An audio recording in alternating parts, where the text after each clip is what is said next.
la Cour a estimé que l'ensemble de ce travail réalisé par le mouvement collectif était pertinent et méritait question à l'autorité italienne. Vincenzo Vecchi ne sera pas extradé vers l'Italie pour le moment.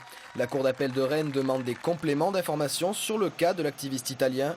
Des zones d'ombre subsistent sur les condamnations prononcées en Italie pour sa participation aux manifestations de Gênes en 2001 et Milan en 2006. Nous avons découvert, et encore une fois grâce à l'action du comité de soutien, qu'il y avait eu un arrêt de la juridiction supérieure, c'est-à-dire la Cour de cassation italienne, qui avait cassé cette décision. Or, on ne peut pas arrêter une personne sur la base d'une décision de justice qui a été cassée. Le comité de soutien, rassemblé devant le Parlement de Bretagne, a été essentiel pour la défense de Vincenzo. Pour ses membres, la décision du tribunal est une véritable victoire. On savait qu'on faisait bien ce qu'on faisait, mais là, ça témoigne aujourd'hui que voilà, on n'a pas fait ça pour rien. Là, on a gagné quelques semaines.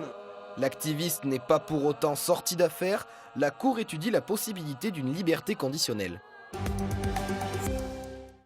La mécanique du plastique, c'est le nom du projet de l'association Vent debout. Depuis le début de l'été, ses membres, rejoints par des bénévoles, écument les plages bretonnes à la recherche de déchets plastiques. L'objectif ? Collecter, trier, voire recycler le plastique récupéré, mais aussi sensibiliser la population grâce aux animations proposées à chaque étape.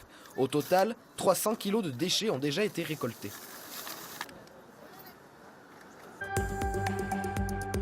À côté de Crozon, la crique de l'île Vierge attire toujours plus de touristes, mais ce site, fragile et difficile d'accès, demande une vigilance particulière.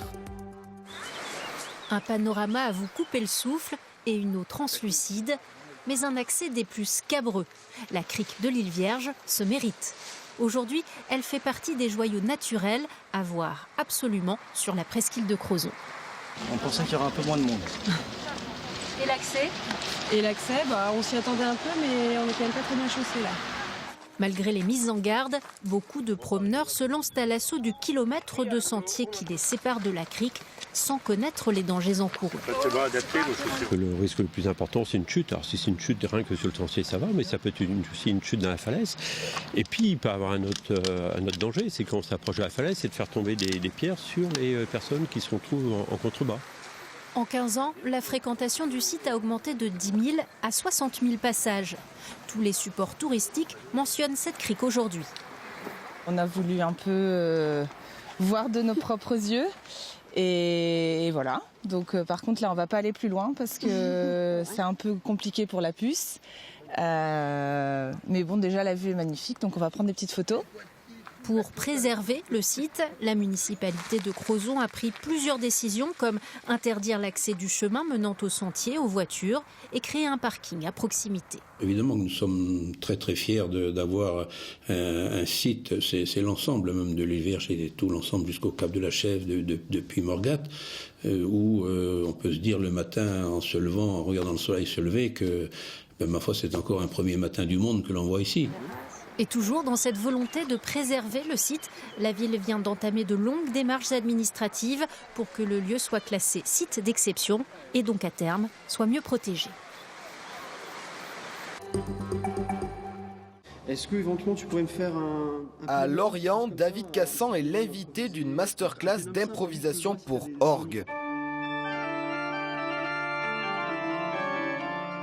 Le musicien est l'un des plus titrés de sa génération. 6 stagiaires attentifs l'ont rencontré en l'église Sainte-Bernadette. La relève est donc assurée. Écoutant la parole du maître, à 16 ans, Thibaut aimerait embrasser une carrière musicale. La musique que je préfère le plus, moi, est la musique fin 19e, début 20e, avec une musique assez symphonique. Donc c'est justement cette musique-là que j'aime pas tout particulièrement improviser. Le concert de restitution de cette masterclass sera donné dimanche après-midi en l'église Saint-Louis. Le festival du Roi Arthur s'est ouvert ce soir. Alors qu'il n'avait pas failli voir le jour par manque de subventions, l'événement affiche complet tout le week-end. L'organisation joue aussi la carte de l'écologie pour préserver les terres agricoles sur lesquelles il se déroule. 60 bénévoles se relaient pour assurer la propreté du lieu. Nous vous laissons sur ces belles images. C'était le dernier Soir 3 régional de Bretagne. Merci pour votre fidélité durant toutes ces années. Bonne soirée.